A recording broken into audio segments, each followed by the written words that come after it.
Skip. Get ready. It's going to be a very, very intense journey. Begin.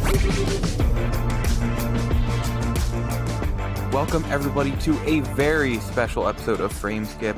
I am your host for the day, Elijah Steele, and with me is Austin Eller. Hello, Elijah. How are you doing? I'm doing quite all right. How about yourself? I'm doing good now that Seth and Coach aren't here. Savage. Yes. As you don't hear, it is just the two of us today. But this will make for a nice, good one-on-one. We have a lot to talk about. And I think it'll be a really good time. In the background, I wish you could hear like a fireplace crackling. Yeah. But you can't. It's just air conditioners. A fireside chat, if you will. Exactly. Austin, how have you been? What have you been playing? I'm doing all right. It's been, a couple weeks since I was last on, and if you guys didn't see my tweets about that, I'm kind of going to be on and off the show for a little bit here, just because I'm working two jobs, and today was actually my first day off in 2.5 weeks, so it's a little rough, but I still have been gaming some here and there, and really that's the only way I'm staying sane right now, if I'm being honest, is I come home and just kind of chillax and play some games. But I've actually really, since the last time I was on the show, I really dove deep into Spider-Man on PS4. Yeah, buddy. Actually, I don't think I brought that up on the last show because Dustin was on. I don't think we did weekly games, but We did not. so I might have already been playing it some then, but I've really been playing it for probably about the last month or so. And I had bought it when it came out. I had bought the deluxe, digital deluxe or whatever that comes with all the DLC, and bought it at release. And I played a bit of it when it came out, but I just, for some reason, I didn't play all the way through it right away. But I was at the point where about 3 weeks ago, I was like, you know what? I've only got a few missions left of this story. And funny enough, I think it was only like maybe 5 or 6 missions until I beat the game. So I was in the final close. act of the game. Yeah.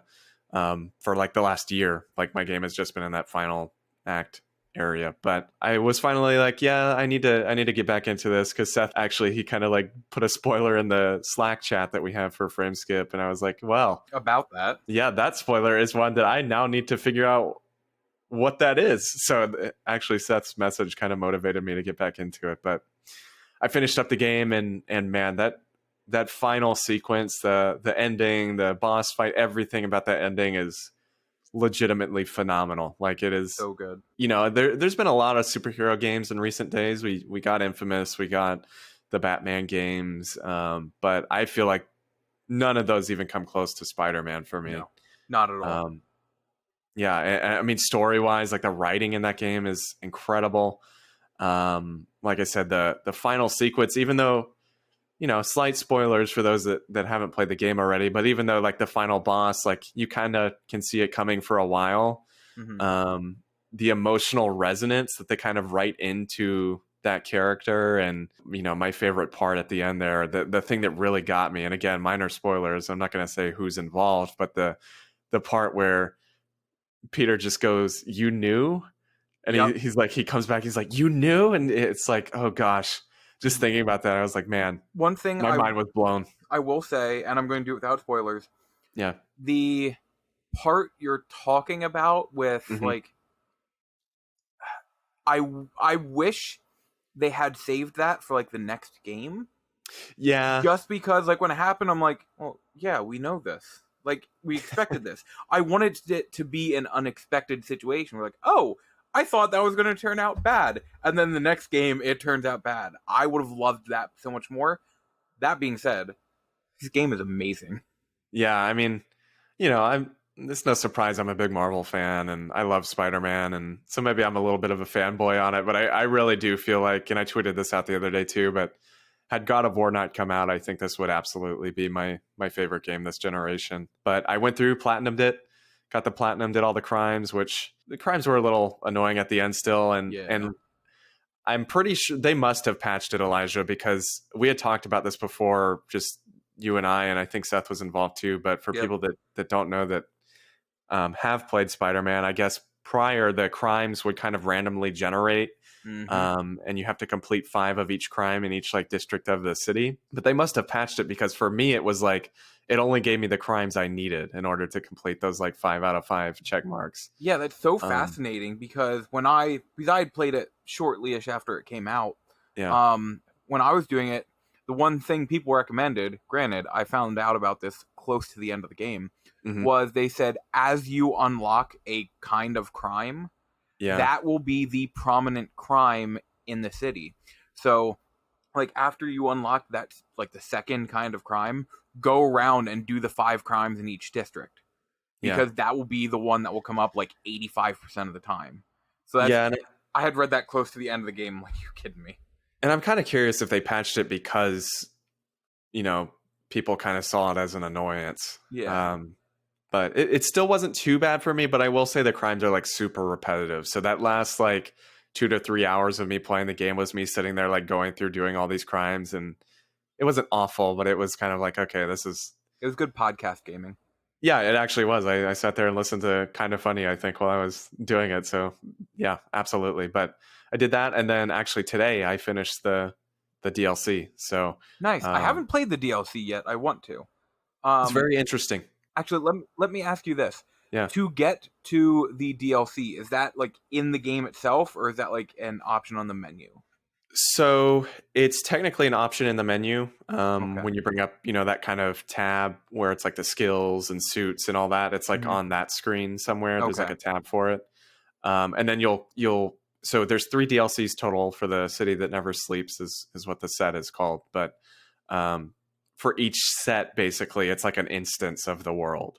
Okay. So you'll click on like the first DLC, and obviously it's still New York, but it's like a specific instance of New York for that DLC. Okay. So I wondered because I had started the game over yeah, as a new game plus, hmm, but later they added in like a hardcore difficulty, yeah, and I started over new game plus in that hardcore difficulty. So I'm only like 2 hours into the game right now when I picked up the DLC. So I'm like, I want to do the DLC, but do I need to like play through a good portion of the game? yeah. And And that's why I I'm not. wondered. So how does the new game plus work? Do you still have all your gadgets and stuff? Yes, Or you have everything you ended the game with. okay, so I would assume it probably will let you do the Okay. DLC then without going further in the new game plus, but I don't know. Okay. I would assume, because that would be the only thing I could see them, kind of being like, oh, you have to have these gadgets to do the DLC, but I don't know. Okay. Um, Interesting. but yeah, the DLC, is it worth playing? I think so. As a fan of the game, is the story as good as the base game? No, but it's still pretty interesting to me. There's a lot of cool stuff with Black Cat and Silver Sable and Yuri the cop. There's a lot of new stuff with her actually that is very fascinating. And if you know anything about her Yes. comic persona, I think you'll kind of see it coming. But she's super cool character. So I was actually super lucky because I picked up Spider-Man digitally, hmm, like when it came out, yeah, and then it was I want to say it was just this past year on Black Friday. Best Buy had the Game of the Year edition on sale for $15, oh nice, and you pop open the Game of the Year edition, and the DLC's download code, so nice, it worked out perfect. that's awesome. Yeah, so that's how I got my physical copy, and I got the DLC for $10 cheaper than Yeah. it would cost to buy it I did that online. before. I think we actually both did that with Destiny, way Yes. back in the day. So I Well, did that. well, that's like one thing I absolutely love is the one time I was looking at stuff on sale, Yeah. and they had Dirt Rally 2 plus Seasons 1 and 2 for cheaper than buying Seasons 1 and 2. So I'm like, Yeah. oh, okay. I guess I have the game digitally now too. It was like $10 cheaper. Yeah. I'm like, Well, okay. I saw I think it was the Spider-Man game of the year was just on sale Yep. on PSN, and people had that same conversation because the DLC itself was not on sale. So people were like, well, I guess I'm just going to buy, same thing you did, buy the game of the year, and because it's cheaper than just buying the DLC. Yeah, it makes sense to at that point. But aside from that, so well, yeah, Spider-Man, phenomenal. Honestly, if Miles Morales is a launch PS5 game, like unless the PS5 is astronomically expensive, I don't think anything is going to stop me from buying that thing at launch if Miles Morales is a launch title. Okay, let me put this query with you. Yeah. I'm guessing you plan on getting the PS5 with the disc drive? Yes. Because it makes sense. Absolutely. Imagine you go to pre-order it, and the ones with the disc drives are sold out, and only the digital ones are left. Oh, man. I think I would wait. Because my problem is, and you experience this problem a lot more than me, but I still have about 60 physical PS4 games. Mm-hmm. And, if I ever wanted to play any of those on PS5 and I had the digital version, I could not. So, and actually, I always, I try to find reasons why, like, I still buy physically over digitally if I can help it. Mm-hmm. I always try to find like a little something that can help me, like, kind of in that position. So yesterday I saw, it was yesterday, Code Vein on sale for $15 at Best Buy. Yeah. So I'm like, ooh, I wonder how much it is on PSN. $60. Yeah. The first Destiny, you can buy the disc for $2 at GameStop. It's still $59.99 on digital. That's crazy. That never dropped in price on digital. Huh? Yep. That's interesting. So yeah, I was able to get Code Vein super cheap, brand new, because of it being physical. So same reason. Like I want the PS5 incredibly bad, but should I not be able to get the disc-based version, I won't be getting it.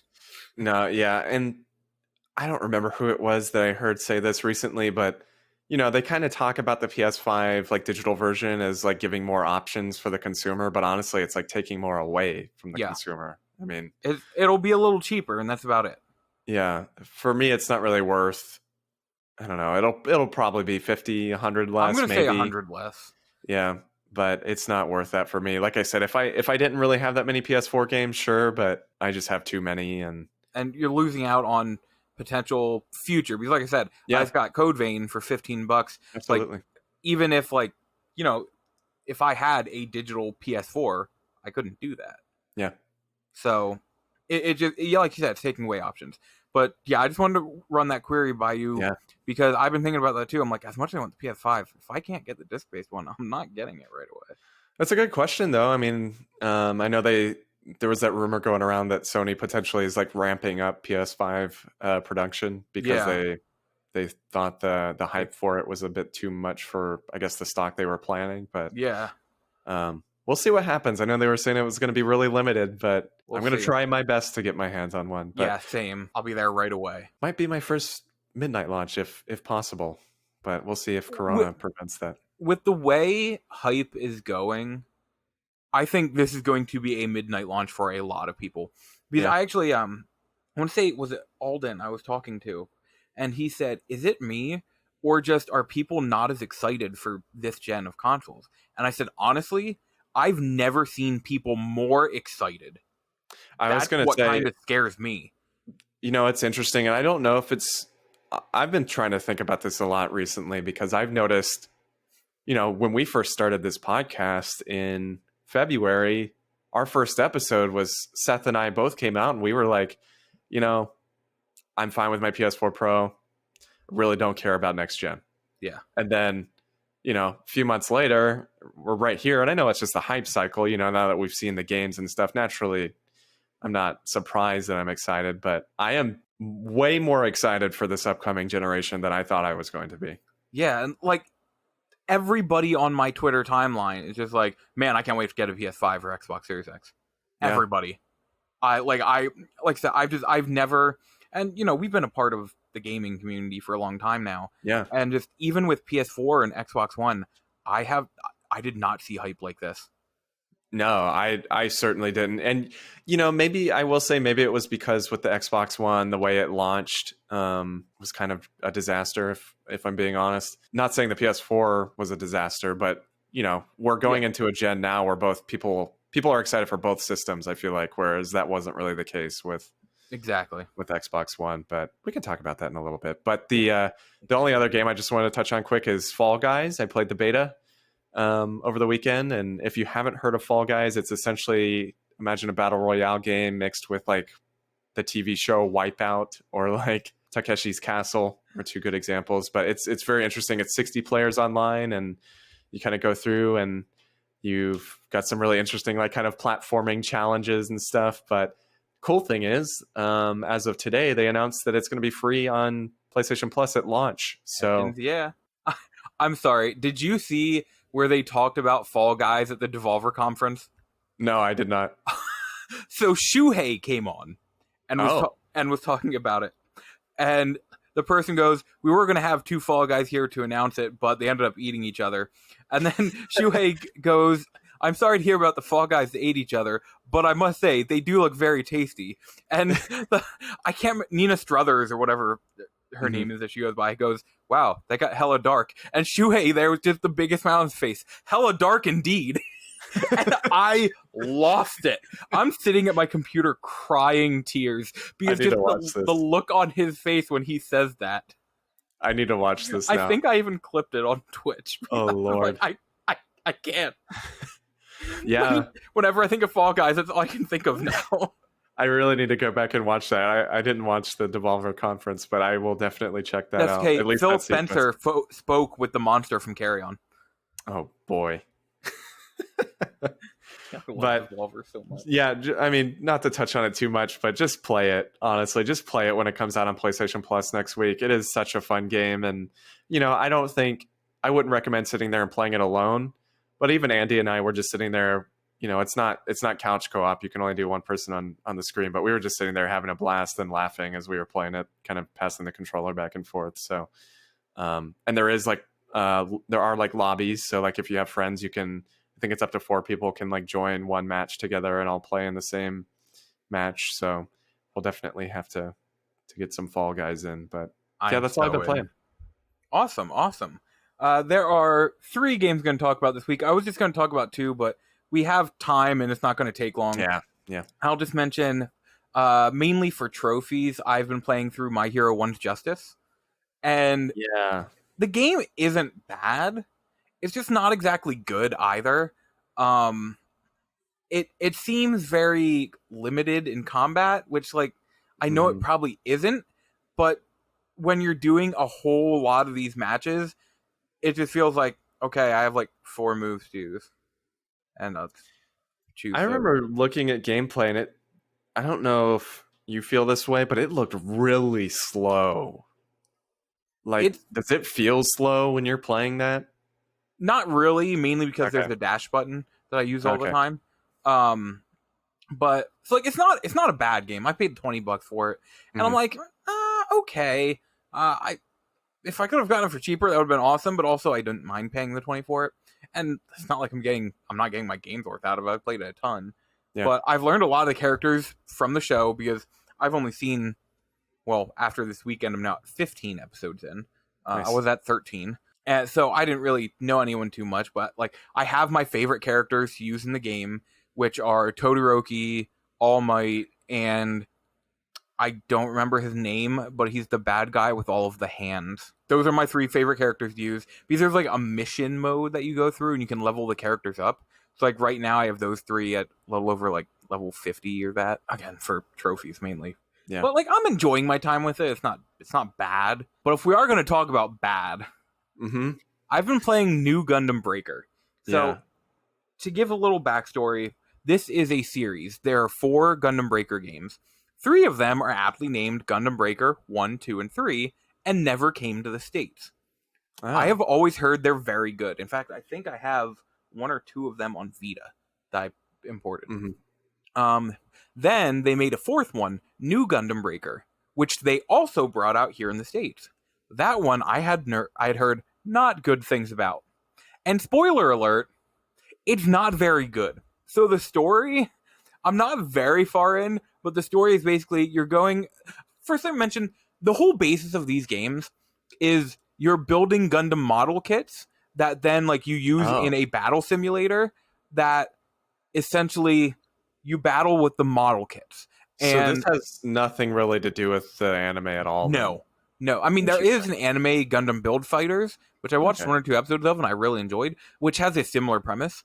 but you'll like go in, and the arenas in it, I'm very heavily air quoting arenas, are essentially different like places in the school.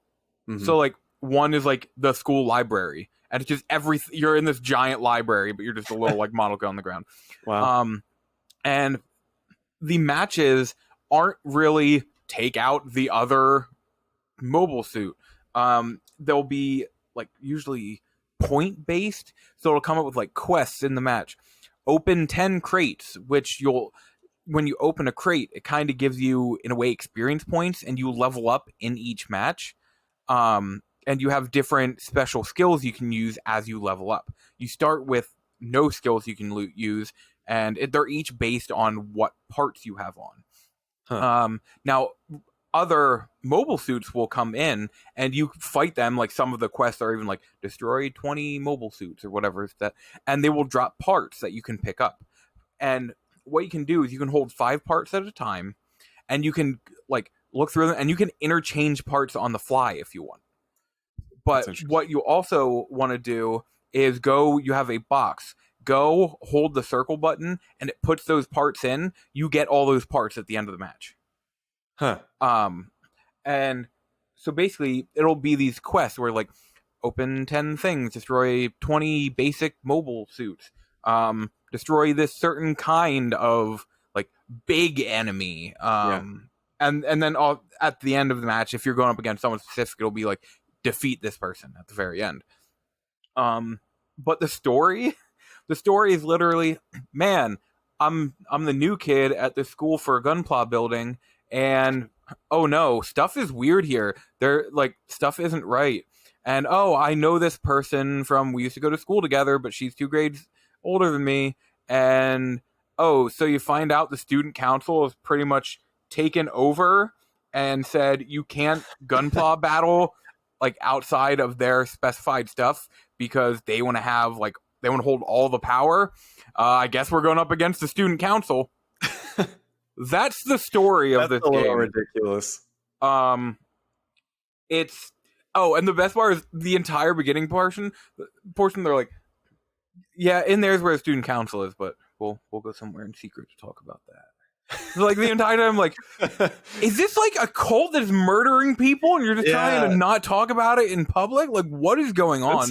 And it's weird. Just they took over the school. They're the bullies. Like, oh, okay. I don't know how to feel about that. Okay, that's really strange. Okay. That's new Gundam Breaker. The controls aren't the greatest. I'm having fun with it just for the fact that it's Gundam. And it's based on the model kits. Like, even if you look at the trophies on PS4, each trophy picture is a different picture of like a section of model kit. And when I say that, I mean like on the sheet, like you'll see like the pieces together on the sheet. Those are the pictures for the trophies. That's awesome. And so I'm like, there's such a cool basis behind this. I love the idea. It's just executed horribly. But the last game I want to talk about, and I haven't gotten very far in this, maybe just a couple hours, is Paper Mario: The Origami King, which I accidentally had delivered to me. I was going to say, I know you accidentally bought it. I totally forgot to cancel my pre-order like I planned on. That was a surprise when I got the email. So it's a fun game. I enjoy it. There are times where I actually laughed out loud. The writing is very well done. Yeah. I've heard it's really funny. The whole idea is the Origami King has come to the Mushroom Kingdom, Paper Mushroom Kingdom, and wants to turn everyone into origami so he can control them. And this isn't really a spoiler because it's like 20 minutes into the game. Yeah. But you find this like origami fairy in the wall, and she helps you out through the entire game. And you get up to the very top, you find Bowser, who's just folded into this like square piece of paper. And like he follows you for a little bit in this initial section, just as a square piece of paper hopping behind you. And then you get up to the top and find the origami Peach, and then this origami thing folds itself, and it looks just like the thing that helps you. And she's like, "Oh no, brother, you're behind this?" And Bowser just goes, "Huh? Well, that's dysfunctional." And I'm sitting in a chair losing it because I'm like, okay, that was good. That was good. All right. Oh man. It's different little things like that. The gameplay is very basic. So essentially, you're going through these sections that are very like classic Mario platforming type sections, and you're finding not origami, paper mache along the way to like put into a bag. You use the paper mache, then there are holes in the world. You use the paper mache to like fill in those holes. Now you're gonna find a lot that are just nonsense, but they give you coins. You feel rich right away in this game. Like within an hour, you have like 5,000 coins. And from what I hear, it never like it's almost impossible to run out. Basically, what you will do is there are battles which are I'm trying to think of the best way to describe it. The battles are very interesting. They are almost grid based, but they're all the battles themselves are puzzles. And as you rescue Koopas throughout the game, you can get them to help you in like whether solving the puzzle or doing an extra attack, different stuff like that. The more you rescue, it's neat because all the Koopas you rescue will be sitting on bleachers behind the battle arena, so you can see like all the ones that you've rescued. That is pretty interesting. But a lot of them are very simple to in the fights. And one thing I was worried about is because all you get for these fights are like 500 coins, which you get more coins than that just by filling in a hole in the Oh, really? world. Yeah, you get so little.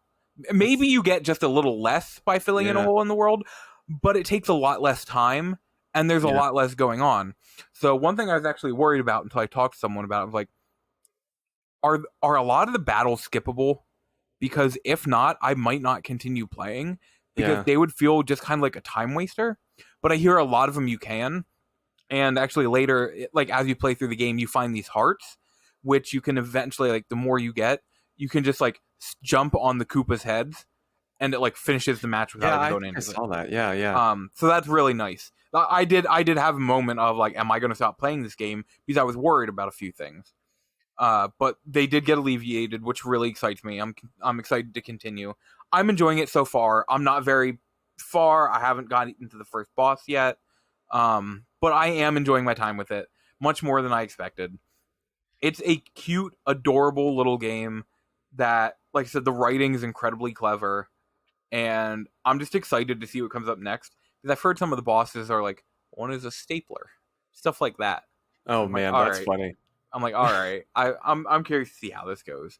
Yeah, I want to play it at some point. I just have too much in my backlog right now, but I will say, and I know it's just overplayed at this point, but I still need to say it. Like I still am a little disappointed. It's not like a real RPG, like Thousand Year Door and the original Super Mario 64 were. I can understand that because honestly, when I pre-ordered it the day it got announced, I pre-ordered it hoping it would be like that. Yeah. And even the way some people made it sound, like some of the stuff they said made it sound like, oh, it sounds like it is going to be like that.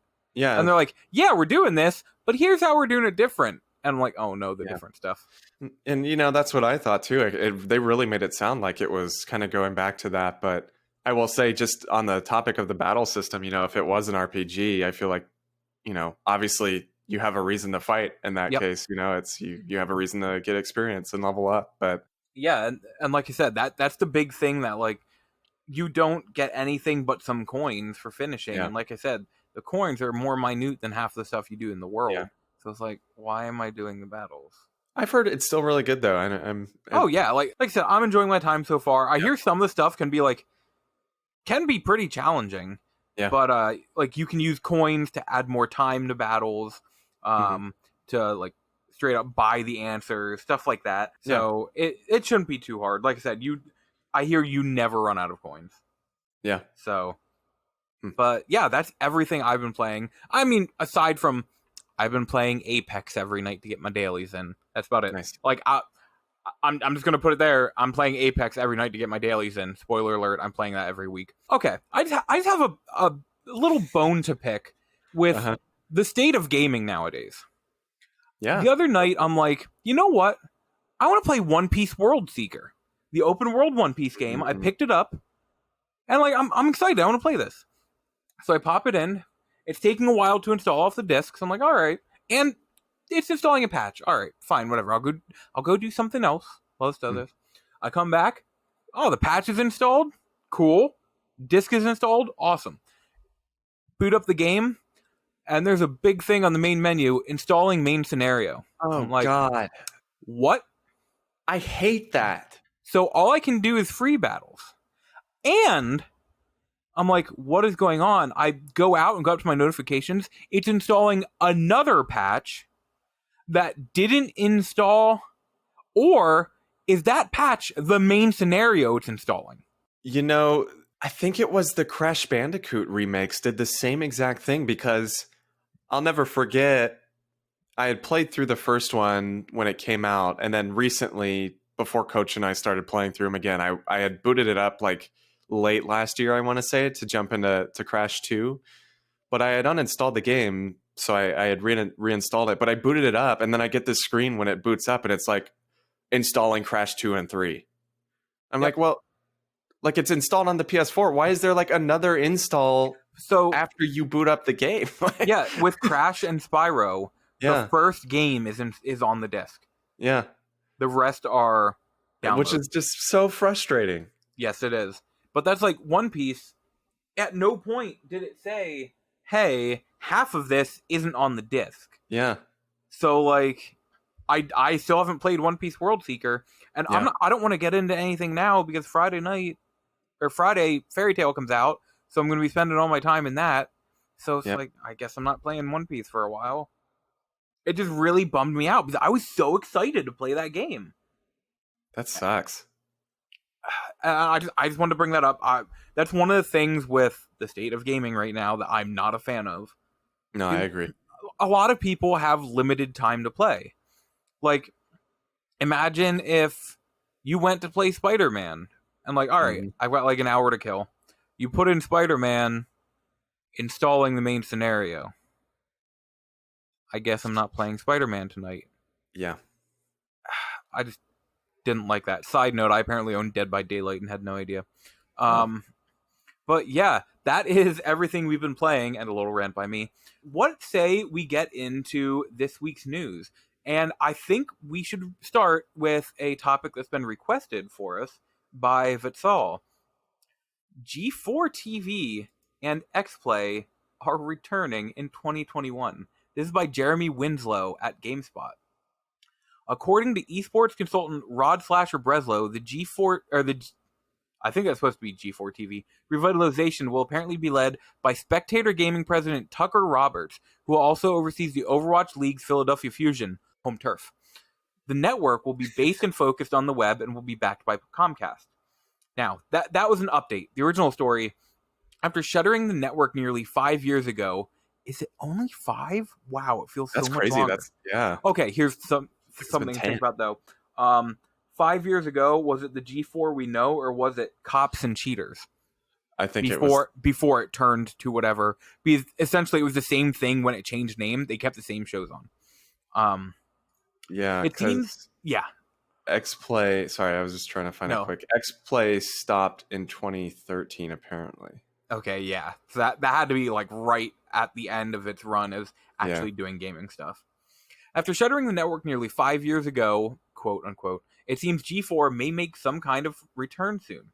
A teaser made its debut during IGN's Comic-Con at Home event, followed by the official Twitter accounts for both G4 TV and XPlay, a channel associated with G4 Media, have hinted that the network is slated to come back in 2021. How, where, and in what format we kind of described above. So, did you watch the teaser? Yes. So basically the teaser, for anyone who hasn't seen it, is you're hearing these sounds as a camera is kind of moving through a warehouse, and then the camera comes up closer upon a TV, and you hear the sounds are like amplified sounds of a game of Pong. And it has the scores as like 9,500,000 to 9,400,000, etc. And it comes up with the slogan, "We never stopped playing." G4 2021. Now, I know we all have memories of G4. Yep. I came home from school every day in middle school and high school and watched Attack of the Show, X-Play, and Arena. Literally did the same thing. Except I was in like late elementary school, I want to say at the time. Now, one thing we do know is X-Play retweeted it. So, do we think X-Play is making a return? Because one thing to keep in mind, Adam Sessler, former X-Play co-host and games media personality, chimed in saying he didn't expect to see the X-Play Twitter account. It's unclear if Sessler will have any involvement with G4 TV's alleged return. And one of my favorites, Morgan Webb retweeted it with the statement, "I can't believe somebody remembered the password." That's valid. Yes, it is. But so like it sounds like X-Play will be one of the ones making a return, just based on they were one of the ones that like their account came out of hibernation to talk about this. But it sounds like it might be an X-Play without Adam and Morgan. Yeah, that's my concern. Is like obviously everyone has fond memories of G4. That are those of us that are old enough in this circle. I feel like pretty much everyone, it was a phenomenon, really. Yeah. But, my question is, if it's coming back and it's, not the same people, is it really still X-Play or G4 at that point? That's my main concern. Here's the only thing I will give it to it. We don't know who will be a part of this. True. So it might not be the same people, but it could end up like X-Play could end up being great. Yeah. So will it be the same X-Play we know? No. But I'm willing to give it another shot because honestly, if G4 come back, I would love to see it succeed. It like if it can get back to its roots, I'd love to see it. I go on. You can watch old episodes of Arena and X-Play on YouTube. Full really? Episodes. Yeah. Yeah, go look at some. Will Wheaton was a co-host of Arena a lot. Mm-hmm. I had no idea. When I was younger, I had no idea who Will Wheaton is. Now, Will Wheaton's the man. I love him. Yeah, I think it's going to be interesting to see what happens because obviously, like you let off with that update which I don't think anyone's surprised by the fact they're going to make it like an online thing. No, doesn't surprise me one bit. Just how everything works now, but it'll be. I'm curious. I am excited for it. I think, like I said, how could you not be? That was so, for you and I at least both, it's so ingrained in our minds from our childhoods. And, I can't think of the word G4 and not like just have memories flash through my head. Agreed. So, and I think one of the things that helped me is, like I said, before G4 died, it was that channel showing cops and cheaters and stuff like that. One of the things that helped me was with X-Play pretty much blatantly making it clear they are a part of this. It shows that they want to be the gaming TV again. Yep. That had me more excited.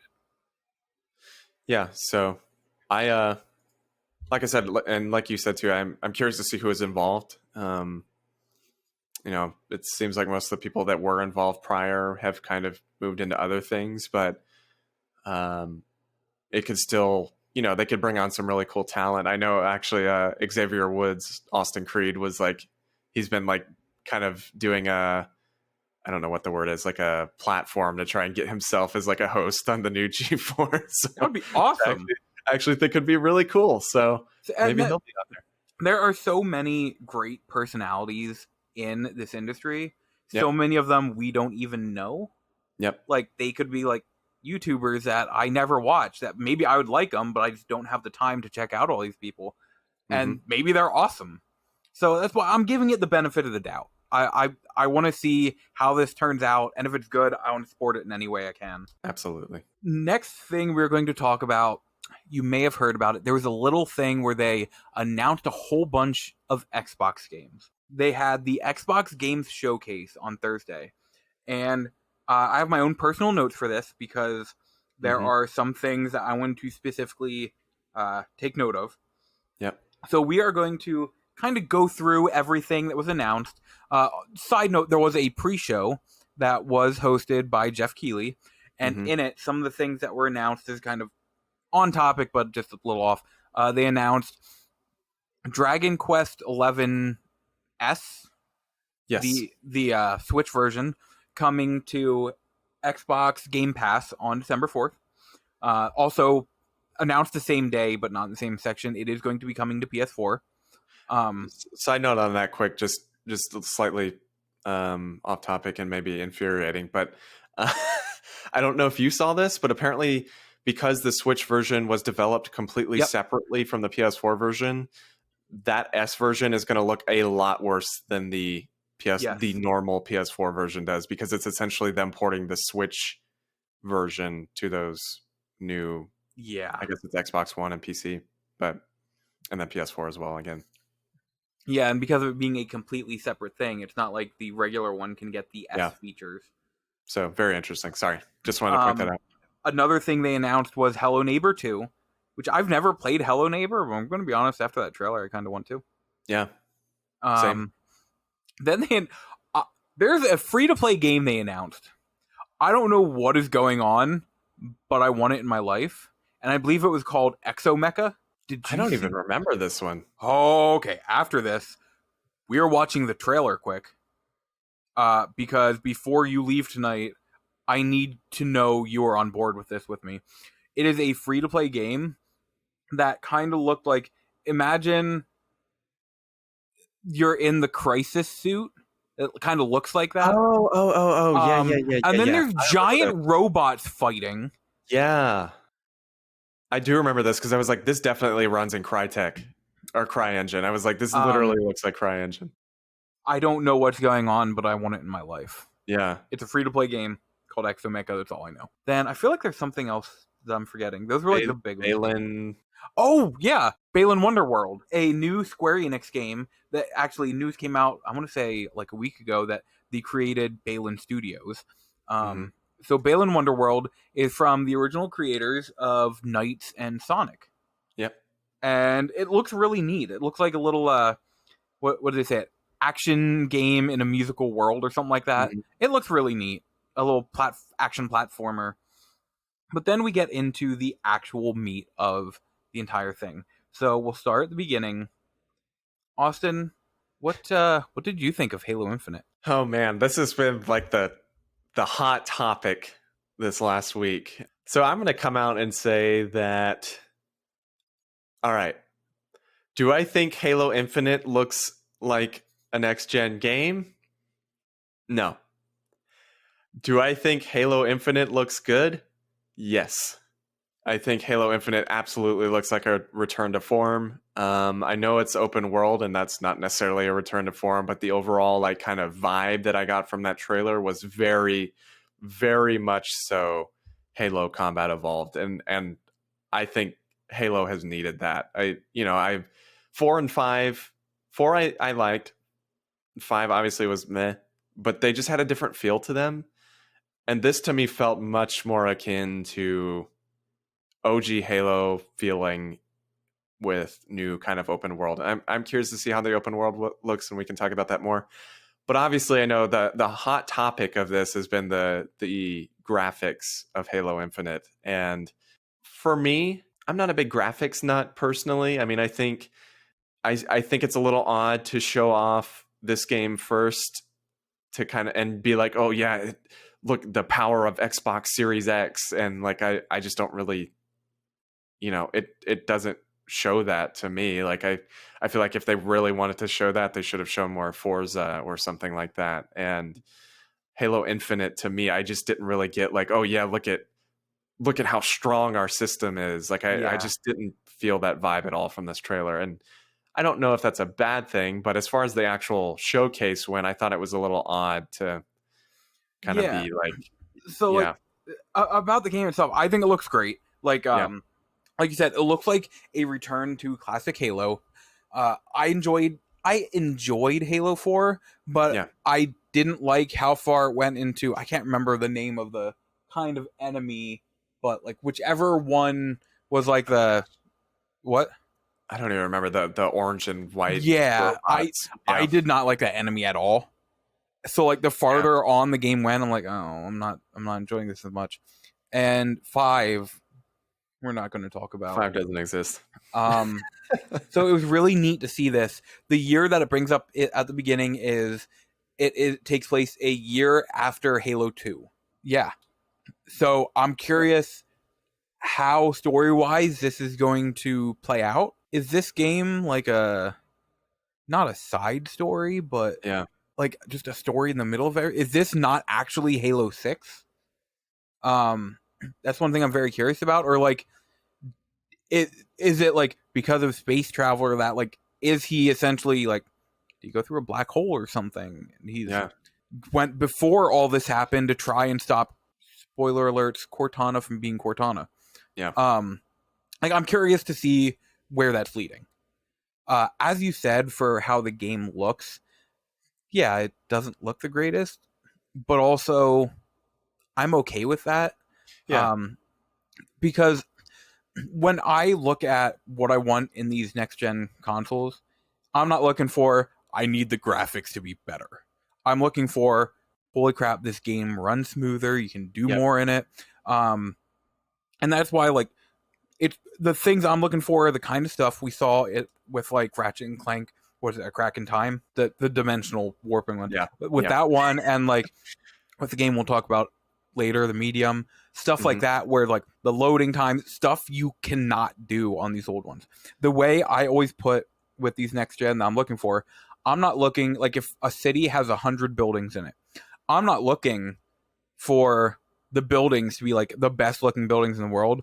I'm looking for, you could go in 10, now you can go in 100, and they each have an inside.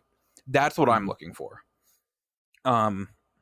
So, you know, with Halo Infinite, it doesn't look the greatest. It still looks super fun. It still looks great. Yeah, that's what I was going to say too, is like, yeah, does it look like this huge upgrade? No, but it still looks great. Like, the lighting looks really, really good. And to me, it's fine. Like, I really don't have a problem with the graphics. It's just kind of weird to showcase it as like the power of next gen. Now, that brings me to something I did want to talk about and kind of has me worried. So, this game will also play on Xbox One. Yes. They talked about all these features that, like, we can only do this because of the power of the Xbox Series X. I'm like, okay, cool. This game still has to run on Xbox One S. So, like, does that mean it can't do any of that stuff that you made a very important part of this game? How is this going to work? That's one thing where, as much as it kind of sucks, at the same time, I give PlayStation props, because they're like, yeah, PlayStation 5 games are going to be PlayStation 5 games. That way we don't... I always look back at Middle-earth Shadow of Mordor. Yep. Which was released on, like, PlayStation 3, PlayStation 4, Xbox One. The PlayStation 3 version, I don't even know if it came out on Xbox 360. It might have, I'm not sure. But it doesn't have the... Crap, what's it called? Nemesis system. Thank you, Nemesis. It doesn't have the Nemesis system, which is 90% of what made that game amazing. I was going to say, that's like literally the core mechanic of that game.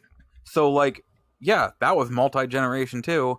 One of those suffered greatly. So, like, is people playing Halo Infinite on Xbox One S gonna have a bad time? That's my question too. And at the end, I'll kind of give my overall thoughts on what's going to happen this fall with me as far as PS5 and Series X. But, like, you know, if I'm going to play Halo Infinite, like, I have the original Xbox One, not even the S. Like, I have the OG, like, launch model. Yeah. Like, I am honestly a little scared to see how this game runs now on the original Xbox One. To add to it, and we'll go further into detail on this at the end too, I read an article that had me kind of like, is this clickbait? And I read it and I'm like, oh wait, no, there's actually some credence to this. And I took note of many of the games that are shown at this conference at the end say Xbox Series X and PC, while many others say Xbox One, Xbox Series X, and PC. Which leads to, Xbox said, for the first 2 years, there will be no Xbox Series X exclusives. So some of these games may be even further out than we think. Yeah. Which will also, I will bring into the end when I talk about my thoughts on this fall with Xbox Series X. Yeah, and I'm sure we'll touch on it when we come to those games, but Yep. that's my main concern too is, they showed off a lot of really cool games, but it seemed like a few of the ones that people would potentially be really excited for, if these games will release on Xbox One for the next 2 years, like that makes some of those games seem very far off. But like I Yes. said, we'll talk about them as we. So next up, we got that trailer for State of Decay 3. Yep. At the beginning, I will mention this is one of the ones where at the end it stated just PC and Xbox Series X. Yep. All we got was the trailer. I mean, the trailer was cool. I'll give it that, with like the zombie deer. I enjoyed what I played of State of Decay 2, but at no point was I like, man, I'm having a blast with this, because I feel like unless you have people to play with, it's not as fun. Yeah, I never actually played State of Decay 1 or 2. I think I might have just downloaded 2 like today or yesterday through your Game Pass, Elijah, actually, since we share it. But Works. I was curious since I had never played it. But yeah, I mean, it sounds interesting. It always sounded interesting, but that's what I've heard is what you said, where it is better with friends. So, it would potentially be something I would probably only play if other people I knew were playing it. Yeah. Next up, we got the announcement I was most excited about and also most disappointed by. Yeah. Forza Motorsport. There's a long history of Xboxes releasing with a racing title. 360 had Project Gotham Racing 3, then Forza 5 on the Xbox One. So this one is just titled Forza Motorsport.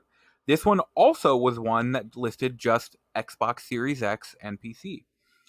So with them, and we got was just like a minute trailer of people in-engine footage. Yeah, in-engine footage of people standing looking at tracks on monitors and a car in a showroom. There was like a little bit of racing and really bad smoke. I don't know if you caught that one. I didn't see that. Yeah, the smoke looked really like, oh, well, that doesn't fit. It's just called Forza Motorsport, which makes me wonder if they are going to a more platform approach to it. Yeah, and I think that could work out. I mean, we kind of talked about it beforehand a little bit in the Slack, but I think for racing games like this, for like sim racing, to me, it kind of makes sense to release a platform and then, just add in more cars, add in more tracks. You can certainly upgrade the graphics and stuff down the road, and maybe you make that some sort of expansion that's paid or something. I don't know. But honestly, to me, like, this isn't Forza Horizon where we're getting completely different maps and worlds every couple of years. This is like, for the most part, like Forza 6, Forza 7, they pretty much have the same tracks. Yep. 7 has more cars, but they're really not actually changing that much aside from like some menus and maybe a few new like kind of not missions, but like here modes. or there. But... Yeah. So I honestly am all in for a Forza Motorsport as a platform. Here's the only thing I'm worried about in that situation. We had also talked about in Slack how Mitsubishi, Toyota, and Porsche have been less than ideal to work with, apparently, because a lot of games are not getting those cars. In fact, when I want to say it was Forza 6 got the Porsche pack, it was a big deal because that was the first game to get Porsches again in a long time. Now, with this being more of a platform, who's to say they don't get the Porsches and then after the deal is done, Porsche decides we don't want to renew and all those cars get removed. Yeah. That's a valid point. That's the big thing that, like, are they going to start taking cars out then? And like I said, those three are the main ones I can think of. I don't want that. Like, one of the things I love about Gran Turismo 6, I want to say it is, it has like 1,200 cars. Yep. And what's cool about that is my favorite thing about racing games like that is I can buy the car that I could be like, I need a new car. I can find this old one for like $4,000. Oh, and it's one I can use in Gran Turismo. That's awesome. I can drive my car. Yeah, I'm curious to see what happens with Gran Turismo 7, but that's one, as much as I love Forza Motorsport, that's one way I've always kind of preferred Gran Turismo a little bit, just in that aspect, is the sheer amount of cars. because like you said, like not just that, but I don't know if the car I drive is in it necessarily, but the fact that you can kind of try any car on the market pretty much, and in Forza or in Gran Turismo and Forza both, really, they both feel super realistic, and they're kind of tuned to feel like the real cars do. And I think it's just kind of fun to be like, oh, I want to just see how this car feels and how it handles. And I'm not, it's kind of a conversation of quantity over quality, I suppose. But because I know in Gran Turismo, at least I think it was 6. Yeah, there's 1,200 cars, but I want to say like 200 or 300 of them were like premium versions, where like those were the only ones that actually had like interiors. Yeah. But still, like it's still a really cool kind of thing that game does. But I still prefer Forza overall. Same. Next up, we got Everwild, the new game from Rare. This was another one that stated just Xbox Series X and PC. And I actually, I had heard on Kind of Funny Games Daily the other day an article about how Rare doesn't even really know what this game is yet. I'm like, I don't okay. think anyone does. Well, like, the people making it don't know exactly what they want to do with it yet.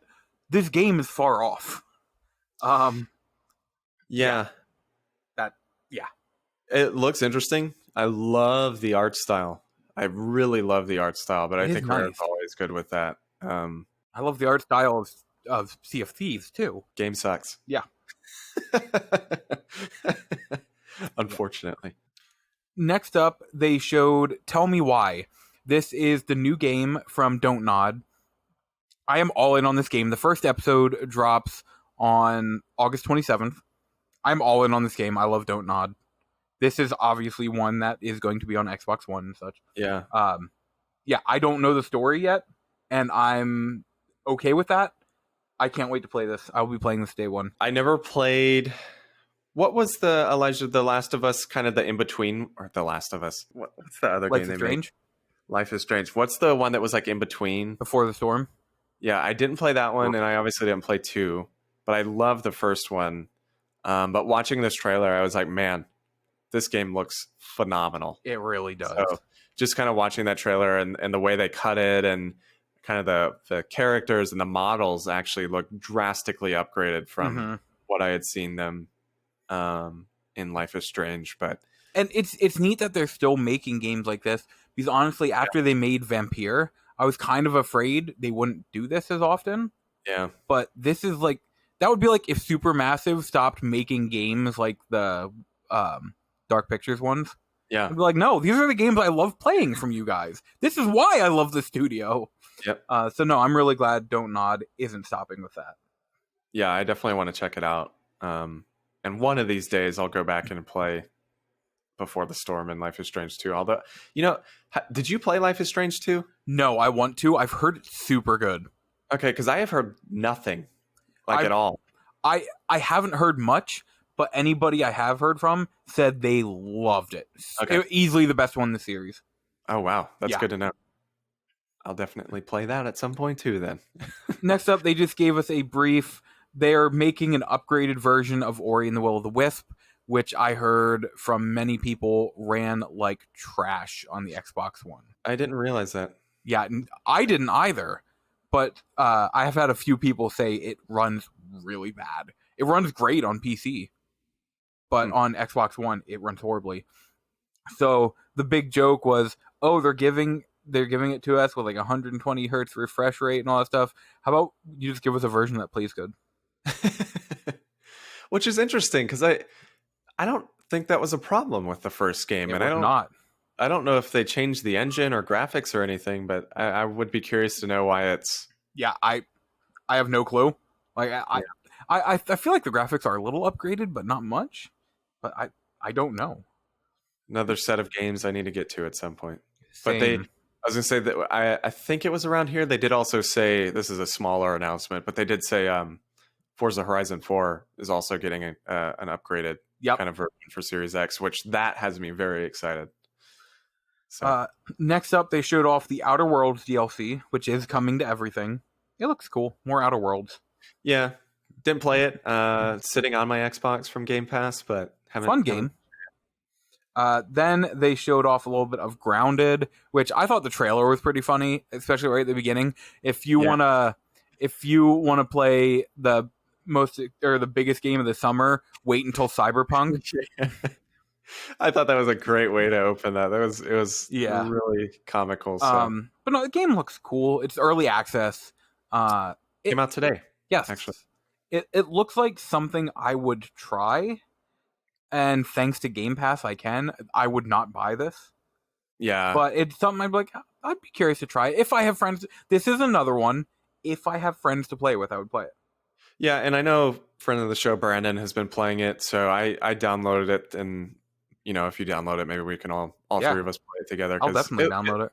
It looks interesting, and I agree. It's not really my kind of game because it's kind of like Rust or Ark. It's kind of it's a survival game, which I'm not super big on.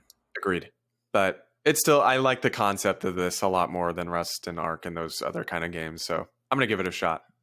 And then at the end of that section, Obsidian teased their newest game, Avowed, which is apparently in the Pillars of Eternity universe. Yep. And this is, shocking no one, another one that just said Series X and PC. Yep. This game is definitely far off. They only showed a little bit of like a CGI kind of thing, but yeah, I like the atmosphere of it. It looks kind of Skyrim-y, and we haven't really had a game like that in a while, actually. So yeah, I'm down. Honestly, it was, with what little information we got, it was one of the things that kind of got me the most excited there. I was like, this looks like something I will put so many hours into. The next few will probably go at a fast clip because, like, As Dusk Falls, which, okay, that's the one that looked kind of cool. It looked like a little game, kind of story-based with the weird art style and that. That is another Series X and PC one, which shocked me, honestly. Then Hellblade 2. I was so excited for this because I thought we were going to see more Hellblade 2. Hellblade 2 is probably the number one Xbox game coming out I'm excited about. And it's set in Iceland. Here's the next game. Yeah. I'm sorry? But yeah, so. That was a very odd section of this conference. Like, I feel like, why even say anything? I actually was on Twitter talking to my one friend, and he's like, "Oh, we're definitely gonna see gameplay. It's this year or very early next year." I'm like, "No, it's not. We'll get a trailer, but it's much later than we think." And he goes, "No, it's definitely much earlier." And we didn't even get a trailer. We got it's set in Iceland. Bye. Yeah. Anyhow, odd choice. Then we got and that's one that is definitely coming to Xbox One. I can feel that in my bones. Then we got Psychonauts 2, which is a all console release, like PS4 even, because of prior agreements. It looks like more Psychonauts. I've never played it. Jack Black has a song in it. Yeah, I never played it, but I did like the whole thing with Jack Black. I was like, this is a very much a Double Fine game. Yeah, it is. So I might have to pick up the first one at some point and play through it because it looks really fun. I like the art style. I haven't paid attention to Psychonauts at all, but it looks like something I'd enjoy.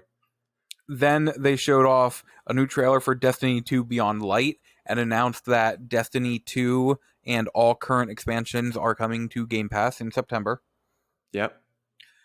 Then probably one of my biggest of the show, surprisingly, they got into a third-party section of the show and showed off Stalker 2, which is another Series X PC. And it is a timed exclusive. That came out for sure. Then Warhammer Darktide, which is another Series X PC. Yep.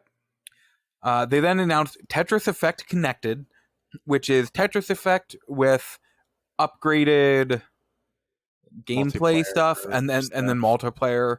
Yeah. And that comes out this. I think, did they just say this holiday? I think so. Yeah. And it's coming out in summer 2021 to PC and PS4. Then from the team that made the SteamWorld series, we got The Gunk. Yeah, that...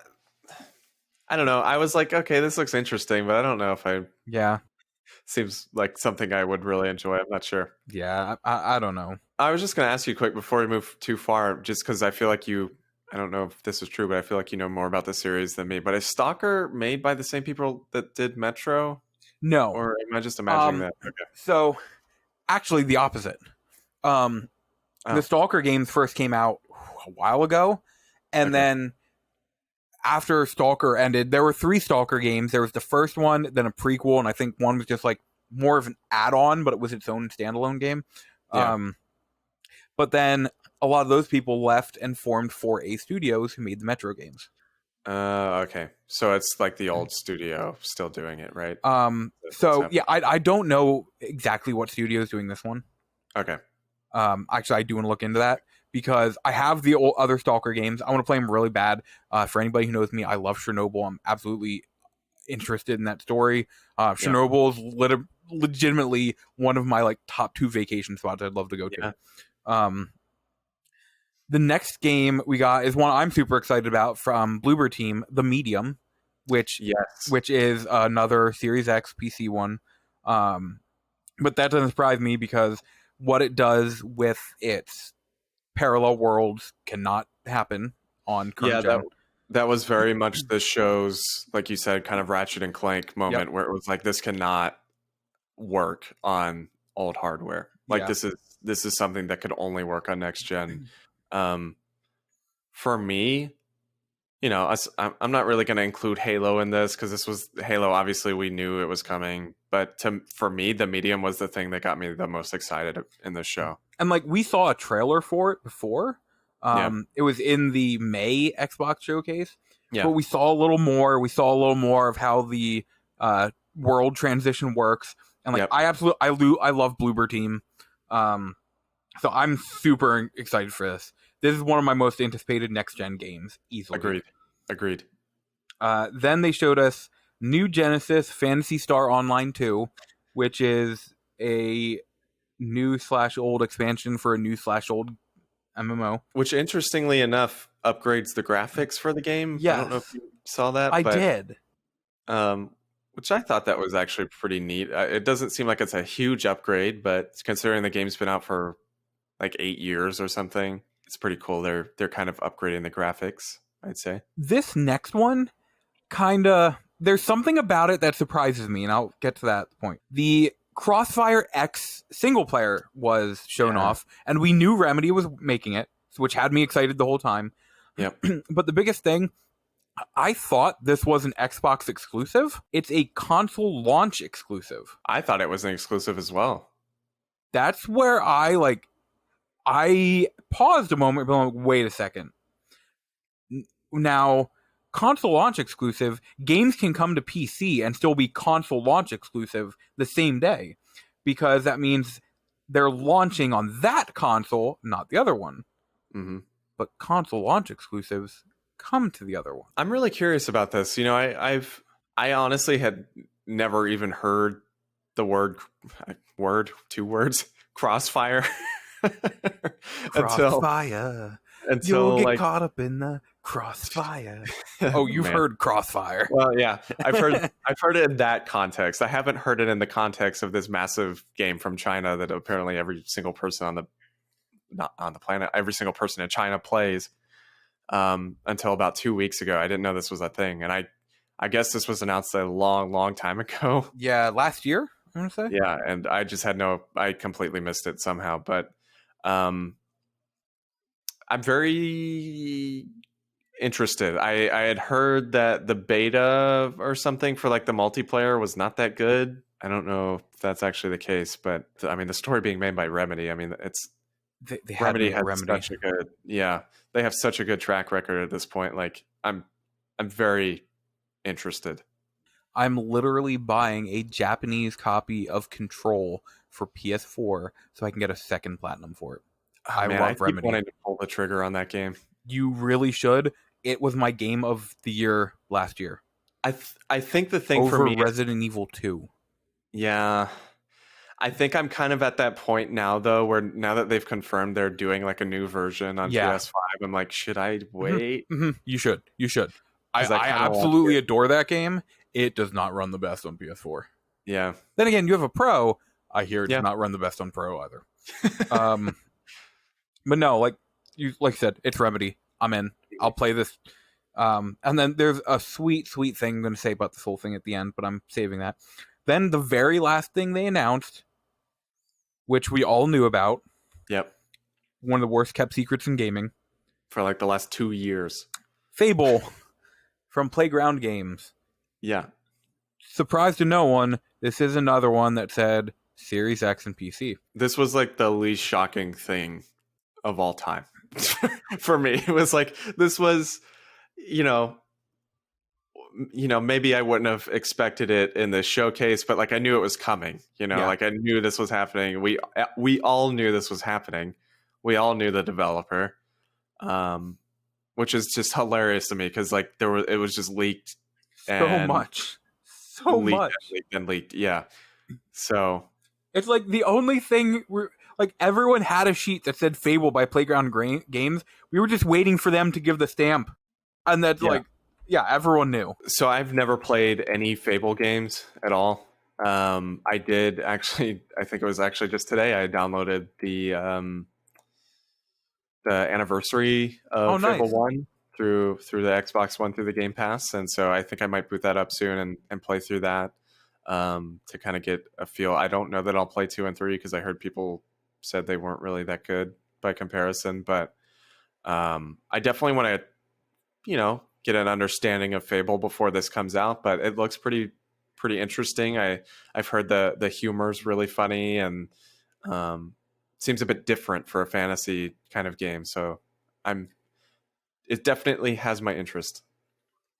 I personally could not get into Fable, but I really respect that series. I have like things I've seen are funny. I have to give it that credit. I just couldn't really get into it. Yeah. But yeah, like I said, I still respect the hell out of that series. The only thing I'll say is, we'll see what happens. But with Playground Games, they've only done Forza Horizon. That's the only thing they've ever done. So I'm curious, like, is that experience going to hold up making what I would imagine is going to be like an open world RPG? I'm kind of curious to see if they're... Here's the thing I'll go with, and I'll kind of use this to begin my closing statements. Yeah. We didn't have really any big wows this. Yeah, I agree. And the reason I say that is like Fable we knew about. Even if we didn't know it was going to be there today, we knew about. Yep. Obsidian showing off their next big RPG. They literally said Obsidian doing our Obsidian thing. They showed it off. Awesome. It wasn't a surprise. He's like, that's what they're going to do. We had no big surprise like that. The closest one could have been Fable. And what I mean by that is when Guerrilla came on screen, Guerrilla Games, and then showed us Horizon Zero Dawn, we're like, they just made a first-person shooter action game, and now all of a sudden here's this open-world RPG. Yeah, that's true. And that was one of those, like, what is going on moments. And Fable could have been that. But it was the most known about secret ever in gaming. Yeah, and I don't want to like sit here and compare, but I will say by comparison, the PS5 event, bringing out Ratchet and Clank and Miles Morales, like, yes, I think everyone saw Horizon 2 coming. Like, I don't think anyone was really surprised by that, but like Spider-Man and Miles Morales, Miles Morales and Ratchet and Clank alone, I don't think anyone really saw that coming. I know people were hoping, but nobody was like, oh, it's going to be there. But I don't think, like you said, there was really that moment for this show. No. And I don't think that's a bad thing. Like I said, it's just a comparison. Now, here's the other bad thing I want to bring up. I'm not even going to say bad thing, but thing that left a sad taste in my mouth. Not even bad, but sad. Is, we talked about all these games that were going to be Series X and PC exclusive. And with Microsoft saying there are going to be no Series X exclusives in the first 2 years, showing these games are probably 2 years or more off. Let me list off the games quick. Yeah. That appear not to be coming to Xbox One or Series X within 2 years from now. State of Decay 3, Forza Motorsport, Everwild, Avowed, As Dusk Falls, Stalker 2, Warhammer Darktide, The Medium, and Fable. None of those are in the next 2 years. Yeah. And everything else is either out or coming out very, very soon, or is Halo. That's a concern of mine too. And I don't know if we're looking into that comment too much. Do you remember who it was that made that 2 years comment? Someone from Xbox. They've made it a couple times now. Because I remember them first saying that, like, what was it, like 5 months ago or something? And then they said it again recently. So, my hope would be maybe those comments are inaccurate. Yeah. Because if it is accurate, like Elijah said, like all these games that only show Series X, that means they're at least 2 years out. And, just by comparison, at least in my recent history, as far as systems I've purchased or picked up, like the PS4 had a very dismal first year, but I can't imagine having a dismal first 2 years of a system. I mean, that's like a quarter of its life cycle, a third of its life cycle, potentially. And like the big thing I'm looking at is besides those games that could potentially be 2 or more, everything else except for 1 or 2 are set to come out this year. Yeah. So like there's almost nothing that they've shown us for next year. So I'm hoping those comments are potentially inaccurate. Because here's my thing. Okay. And we can, I guess, go on and kind of get into our overall thoughts because we've been talking for 1 hour and 20 minutes. That's good, Elijah. Yeah, it is. For me, overall, I thought this conference was really good. I thought they showed a lot of really good stuff. Coming off of it immediately, I was a little soured on the fact that like 80% of it was CGI or like in-engine trailers. But I got to thinking about it, and honestly, by comparison to the PS5 thing, I mean, a lot of the PS5 games were CGI too. Maybe not quite as many as here, but it was still a lot. Yeah. So that, I wasn't as worried about that, thinking on it more. But no, for sure, I agree. The 2-year thing is probably the most concerning thing to me. But what I will say, and actually Alana Pierce just put up a great video on this, and it's just kind of her ranting, but I kind of have to agree. Like the fact that every single game they showed here is coming to Game Pass. Yep, I was going to be bringing that up. Honestly, that's awesome. As excited as I am for games like Miles Morales and Gran Turismo and Ratchet and Clank and even Horizon 2, the fact that I can pay, I think it's $15 a month for the normal Game Pass. The fact that I 15 is Ultimate. Oh, really? So is it 10? I want to say it's 10. Okay, so the fact that I can pay $10 a month and play all of these games at launch, that is, in my opinion, and Gary would have brought this up on the Kind of Funny Xcast this week, that is honestly the best deal in entertainment right now. Oh, yeah. Easily. Like, not just best games. deal in gaming.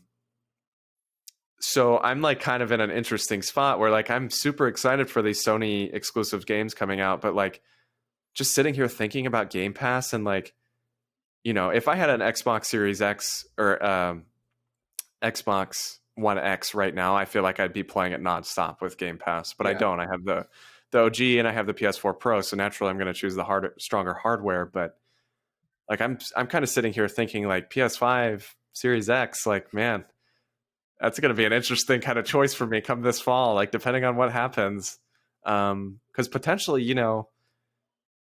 you could pick up a Series X and never buy a game. Yep. And to me, that is so forward thinking and so consumer focused, and I love it. I think it's phenomenal.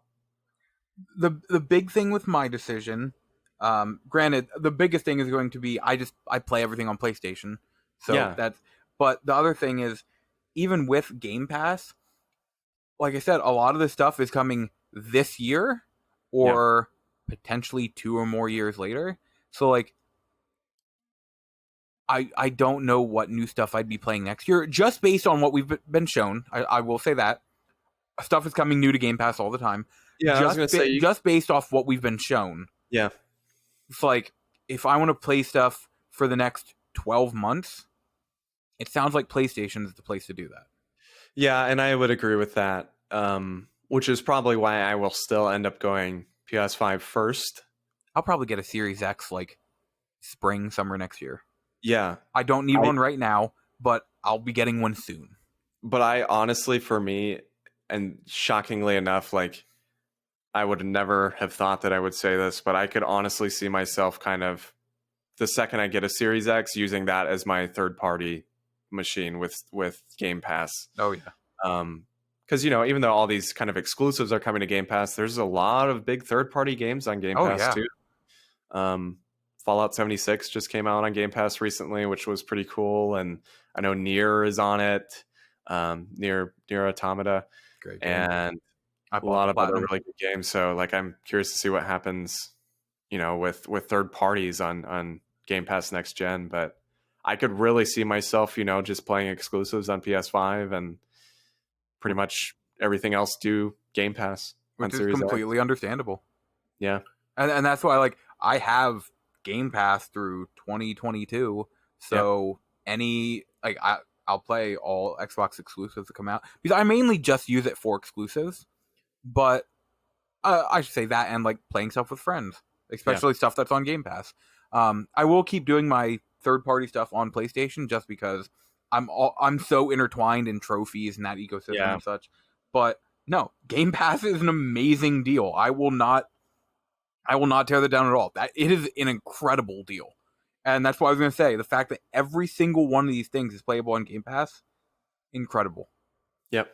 So I think coming off of this showcase and coming off the PS5 thing, I think we're in for an awesome generation. Like, I was excited for the PS4. I wasn't really that excited for the Xbox One, like I said earlier, but like I am thoroughly excited for both systems coming out, and I really want both. Brings the hype levels, like we were talking about earlier, for both even higher. Yep. So much amazing stuff is shown. Yep. But that's it for this week, everyone. Remember, Frameskip is available on Podbean, Apple Podcasts, Spotify, Google Podcasts, Stitcher, TuneIn, and YouTube. Please leave a review if you can. It really does help us out. It helps us be seen. If you have any questions, comments, or concerns, feel free to email us at frameskippodcast@gmail.com or at frameskippod on Twitter or facebook.com/frameskippod. You can find me on Twitter at Loco Lizardman, Seth at Seth S. Taylor, Coach killed Twitter, and Austin kind of did too. So that's it. I'm kind of back. Okay. So Austin at Austin J. Eller on Twitter. I'm confused. I decided to come back. I was like, I've been gone too long. I know that feeling. Thanks, everyone. Great week. And until next week, keep on gaming. Bye.